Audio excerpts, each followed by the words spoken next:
Assalamualaikum guys, it's your boy Syarul. Welcome back to my channel.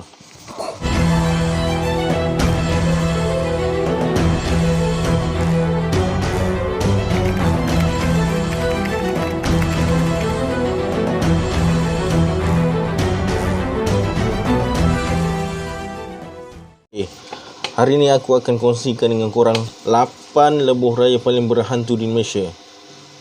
Jom. Biasanya lebuh raya akan dikaitkan dengan cerita hantu kerana percaya roh-roh yang mangsa yang terkorban akan menghantui jalan tersebut. Tapi betul ke?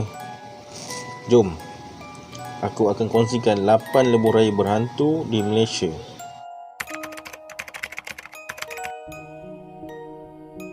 Sekitar tahun 2012, ada sebuah persatuan bangsa Cina mendapat kebenaran daripada pihak berwajib untuk menutup laluan lebuh raya bagi kedua-dua arah untuk menjalankan satu ritual pembersihan kawasan tersebut dari gangguan makhluk halus daripada terus mengganggu pengguna lebuh raya terbabit.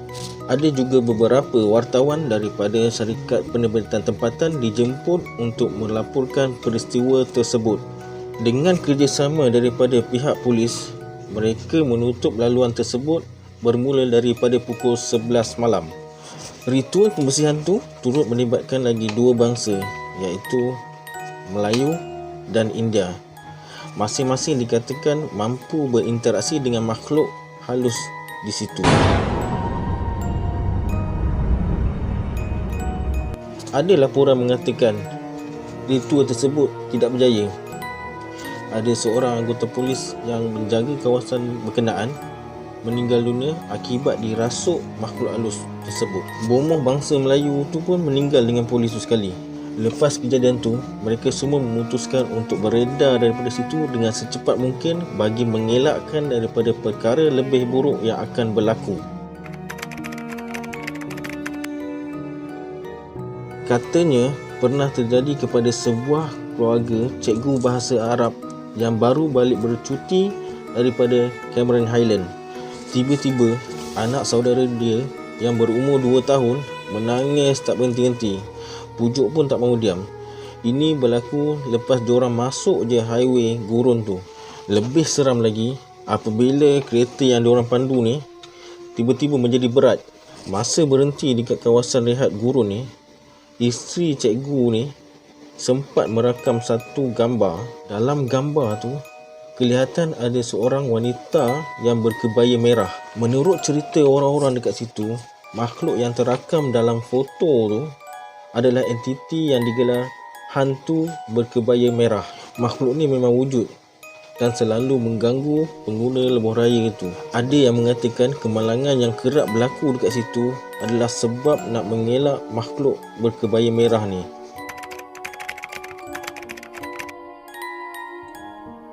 Antara kisah seram yang berlaku dekat kawasan ni adalah pemandu akan serempak dengan sekumpulan orang yang sedang mengusung keranda. Jika korang bernasib baik lagi, korang akan jumpa wanita yang mendukung anak di tengah jalan atau wanita yang berjalan dengan 3 orang kanak-kanak. Ini cerita yang berlaku pada tahun 90-an dulu. Ada seorang yang bertugas dalam Jepam. Dia berulang alik daripada Felda Kepis ke Seremban. Kejadian ni berlaku lepas dia balik kerja. Dia bergerak daripada Jepam pukul 12.30 malam dan tiba di laluan kedua Bukit Putus ni pukul 1 pagi dari Seremban. Tempatnya di kawasan kebun durian dekat selekoh paling tajam. Satu dia naik kereta. Sebelum ni kawan dia ada beritahu yang laluan tu agak scary, tapi dia tak percaya. Sampailah pada malam tu dia ternampak seorang perempuan berjalan di tengah jalan bersama 3 orang anak dia dan seorang didukung. Perasaan dia masa tu hanya Allah yang tahu. Yelah, mana ada orang jalan pukul 1 pagi, kawasan tu mana ada rumah. Memang seram sejuk waktu tu. Dia pun meneruskan perjalanan tanpa menegur perempuan tu.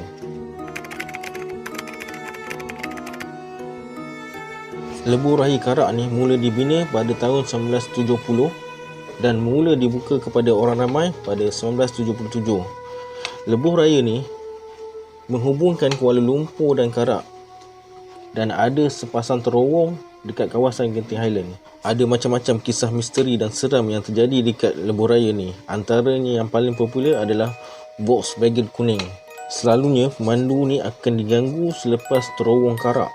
Kereta ni akan potong kereta korang, lepas tu dia akan bawa perlahan tanpa ada pemandu dalam kereta tu. Asal usul Volkswagen kuning ni bermula daripada kisah seorang isteri yang curang yang telah membunuh suami dia dengan kejam dan merampas kereta Volkswagen kuning milik suami dia. Si suami ni mati sambil menyimpan rasa dendam untuk memiliki semula Volkswagen kuning dia. Jika betullah hantu Volkswagen ni wujud dan pernah dilihat orang, maka itu adalah jin, bukannya suami yang mati dibunuh dengan kejam tu.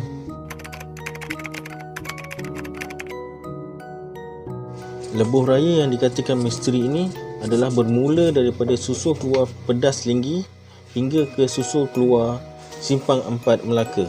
Ada yang mengatakan diorang terserempak dengan lembaga yang melintas jalan atau lelaki tua yang berbasikal. Kebanyakan kejadian yang berlaku sekitar pada pukul 1 hingga 4 pagi.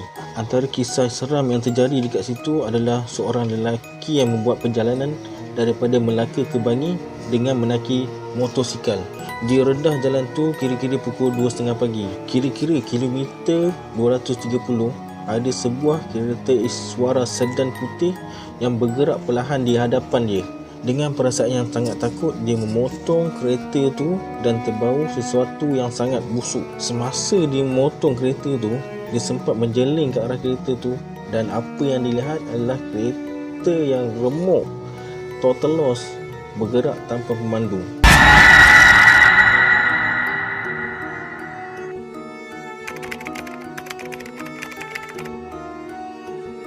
Laluan motor di lebuh raya Persekutuan ni memang sempit, gelap dan tidak diselenggara dengan baik. Ada yang mengatakan mereka pernah terserempak dengan seorang perempuan yang berjalan dengan begitu cepat dan gaib dalam sekelip mata.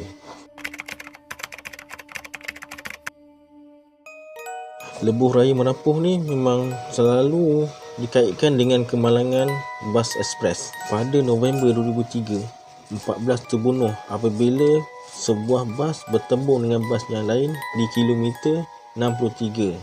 Ada yang mengatakan mereka akan terserempak dengan lembaga hitam yang berjalan di tepi lebuh raya dan akan melompat ke arah bertentangan lebuh raya.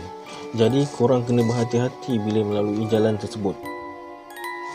Allahu a'lam. Pada Disember 2010 dulu pernah terjadi kemalangan yang berlaku di kilometer 15 Jalan Cameron Highland, Simpang Pulai dan meragut 25 warga negara Thailand yang bercuti di Cameron Highland.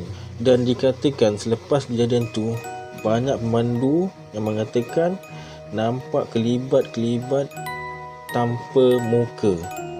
Wallahualam. Okey, macam mana dengan cerita tadi? So korang lepas ni berhati-hatilah melalui jalan tersebut. Okey korang, jangan lupa subscribe, like dan share video aku ni. Dan jangan lupa tekan butang notification supaya lepas ni bila aku upload video, korang akan dapat notification daripada aku. Okey, Assalamualaikum.